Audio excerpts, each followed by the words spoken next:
Turning to our big story up front here on this edition of India Tonight, the Ukrainian President Volodymyr Zelenskyy claims that Russia is planning a tactical shift to use more Iranian drones to keep that pressure up on Kyiv. Zelenskyy is warning Ukrainians, at least, that there could be more restless nights because the Russians have been angered by that recent missile strike in Makiivka. Russia claims that 63 of its soldiers were killed in the strike. Ukraine, on its part, claims that the casualty numbers were in the hundreds. The attack was also the largest setback for Russian forces, a move that experts suggest could trigger a strong response from Russia. So are we looking at a protracted war now? Let's discuss this. Maroof Raza, consultant and strategic affairs expert here on ET Now, is joining us on the show for perspective, along with José Torres, senior economist at Interactive Brokers. Gentlemen, thanks for making the time and joining us tonight. The war seems endless. There is no end in sight. Maroof, Russia clearly angered over that Ukrainian missile strike. It killed several Russian soldiers. The numbers, yes, they are disputed by Moscow, but even at 63 troops, it's the highest number of deaths that have been acknowledged by Moscow in a single incident since the war began, and that's about 10 months ago. So has this heightened attack by Russia, in your opinion, a turn for the worse at a time where there was a possibility of talk, of negotiation?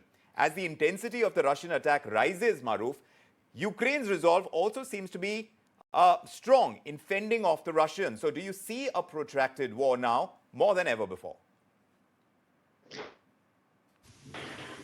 Well, yes, we can say that because for a variety of reasons. One is for the last 10 months, Russia's conflict, and they call it a special military operation. I don't know how it is any different from a standard air-land campaign.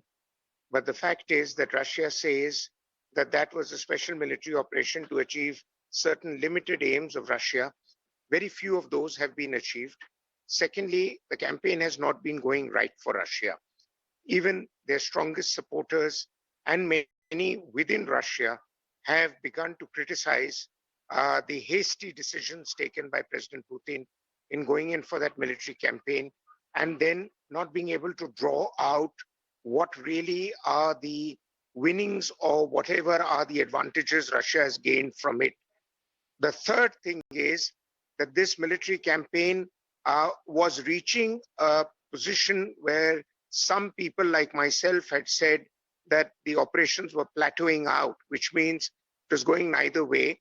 And therefore, Russia decided to scale up the attacks on Ukraine so that any talk about a peace arrangement, Russia could enter that with certain advantages in their hand by saying, see, we blasted you again. So do you really want to continue to get hit? But what would have certainly come as music to the ears of Americans who have been openly supporting Ukraine is the latest attack in the Donetsk region, in which about 63 Russian soldiers have died. Now, interestingly, Russia has acknowledged their death, but Ukraine hasn't specifically said that Ukraine's attacks or the bombardment was a result of their deaths, implying indirectly that somebody else could have done it. It defies my imagination who else could have done something like that. The next aspect, in which is very important, is Russia is looking at an exit from the campaign with whatever gains they have had, which is the entire eastern bloc of Ukraine's territories, anything from 100 to 300 odd kilometers, or even more in some places. The entire blocked off area is now under Russian control, which is the kind of boundary and a buffer that Russia wanted between a West-supported Ukraine and a NATO-centric Europe against Russia and the expansion plans of Europe. Why Ukraine into Russia is the fear that Mr. Putin had cited in the very beginning. That's right. Now, if that hold continues to be with Russia, I don't think the Ukrainian president would be allowed by his mentors in Washington to go in for a peace arrangement, because then really America would have to come out of it looking not so good. So the bottom line is, I see this whole conflict going on for at least several months, if not until February, And March you've next year. spoken to us about the several factors why you think so. Jose, a longer war with no end in sight does not bode well for the global economy at a time when we're talking about recessions and slowdowns. It's going to affect the global markets. How much more damaging do you see the war on both the markets and the economy of the world compared to the time before the Ukrainian missile strike, the one that has angered Russia, took place? Happy New Year, Vikram. Well, the war really works against central banks' efforts of tackling inflation, and it also works against corporate earnings. Central banks are going to have to stay high, keep raising, albeit less than last year.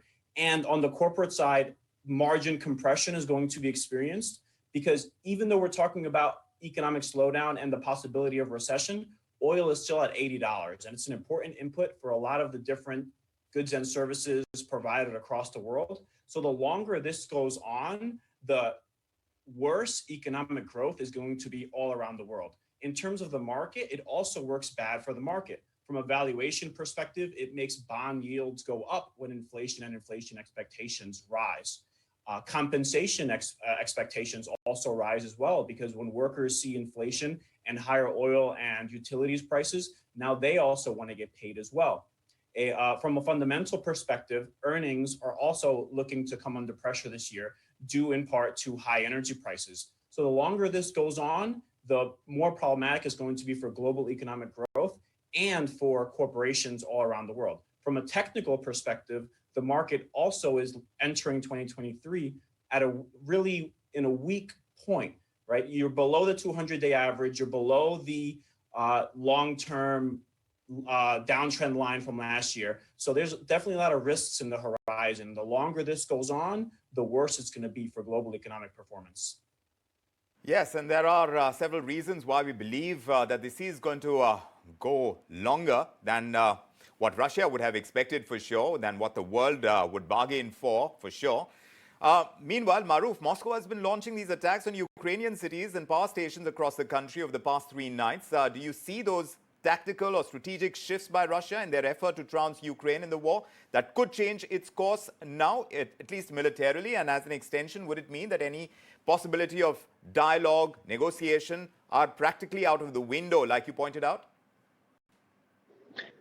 Well, when you begin to launch attacks in a conflict on critical infrastructure like power stations, electricity, even certain other water storage facilities, etc., it shows the frustration of the attacker in their inability to achieve military results, which in a classic conflict would be, troops attack, capture a location, hold on to it, and that is what is at the end of a ceasefire arrangement, stays with the attacker if they've held on to it. Now, this is a shift that Russia has embarked upon from October. And it is worrying because there is a very thin line between power stations and nuclear power stations. And Ukraine and the UN Secretary General has warned again and again that this kind of adventurism is not going to be good for Europe and the world if by mistake some Russian bombings hit a nuclear power station. Zaporozhye, I believe, was the one which was in the line of discussion earlier. Now, the fact is that Russian missile bombardment has not appeared to be very accurate, despite top-of-the-line military equipment they have, which is the same stuff most of our troops use. And our troops have been able to achieve much greater efficacy with Russian equipment than Russians have been able to achieve with Russian equipment. So clearly there are questions about Russia's tactical abilities, their training of their soldiers, the leadership of their commanders, and Mr. Putin's strategic wisdom. And if he pulls out of this entire arrangement with nothing much to show, I think Mr. Putin is going to be on borrowed time in Kremlin. There might be an internal coup to unsettle him. The other aspect which we must understand, that the longer this conflict goes on, the Americans' arms industry benefits by selling weapons platforms at huge cost to Europeans who are scared to death So, now Maroof, that they could be next in that's line. an important point that you raise. terms of the world and what it's seeking right now in terms of the global community, because at one end is the inflation that Jose talked about. It's talking about the impact on the markets, the bond yields. Everything is coming under fire, and a prolonged war is something that could damage the global economy.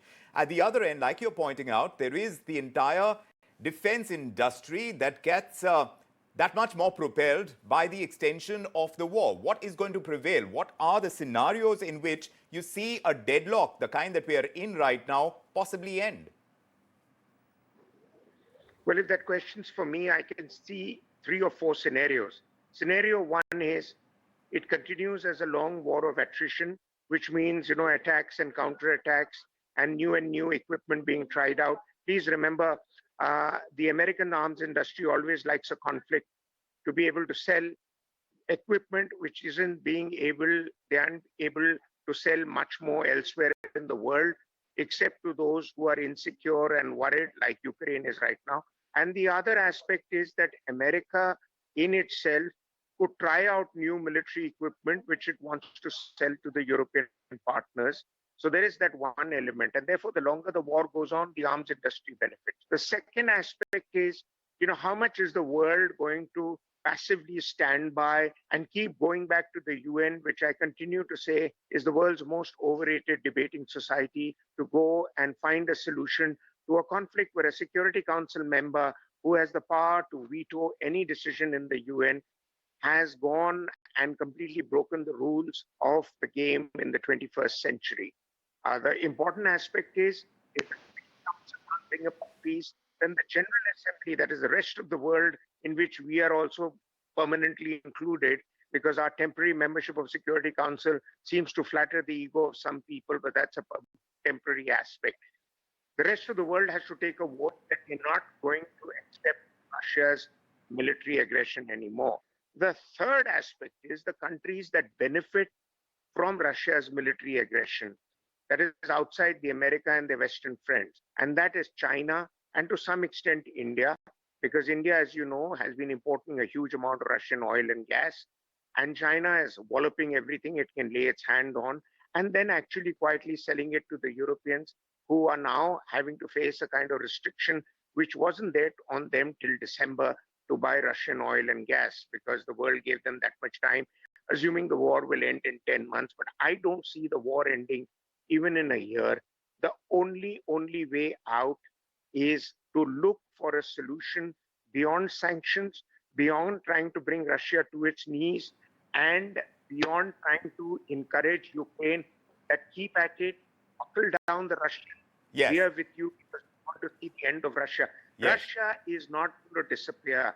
Superpowers don't die overnight. That's right. And Russia, even if its military conventional equipment has not delivered, it still has the largest nuclear arsenal in the world. Yes. That can blow up the world 20 times over. So what are you looking to do? Yes. Nobody has a clear vision. Exactly. Biden has entered into this, and Biden entered into this as a kind of bounce back from the humiliation of Afghanistan. Right. But what next? America doesn't have a That's strategy. right. So, I mean, as far as the end game is concerned, nobody is clear. And that's the treacherous part of any war. But, Jose, now that we're talking about the impact of the ongoing war, you did mention crude oil prices. What levels are you eyeing and the kind of volatility that you project compared to what we saw last year in crude oil prices? Because definitely volatility in oil prices is going to affect the growth story of many an emerging market, and India is definitely one that is trying to seize the opportunity right now from the Chinese slowdown, trying to turn towards the creation of a manufacturing hub. That plan is going to get hampered too, don't you think? Absolutely. I think that you have the supply factors working against the demand factors. So you have winter in Europe, you have limited supply in the US, you have political pressure in the US as well. So I think on the low side, you're looking at $65, $70. And on the high side, you're looking at 110, 120. Those supply factors in a bad winter can throw oil up to 110, 120, but then a really bad recession as a result of central bank tightening and higher unemployment can get oil down to 65, 70 as demand wanes. And Jose, as far as the strength of the US dollar is concerned, how much more do you see it rise if we have the protracted war as it plays out? I think a protracted war will lead to continued upside in the dollar index. I think that it's going to keep pressure on the Fed to keep rates at that 5.5% level. As this war continues, like my fellow panelists projects, it's going to be hard for central banks to take their to start easing, because as soon as they start easing, Vikram, inflation is going to come back. And the lesson from the 70s is if you start taking it easy a little too early, or if you're a little complacent on the inflationary front, it does tend to rear its head and come back and bite us. So I think that the risks for central banks are unfortunately skewed to the downside for economic performance. And then also, don't forget, in China, we're dealing with a continuous back and forth between supply chain disruptions and global public health concerns, right? That's also a lot of uncertainty on supply chains as well as global health. So overall, this shift from globalization to regionalization, as well as the commodity complex not working well, has been really a lot of downward pressure on central banks' ability to manage inflation. Well, it is the big conundrum that is facing us for 2023, and we have these two huge moving pieces, both of which really raise more questions than offer answers. One is the Russia-Ukraine war, and as far as the Chinese economy coming back on track or not, because it could go both ways. We are watching the situation as it unfolds and keep getting expert opinions from people like you. Maroof Raza and José Torres, thank you very much for joining us with your perspective on this edition of India Tonight on the ongoing Russia-Ukraine war. Thank you.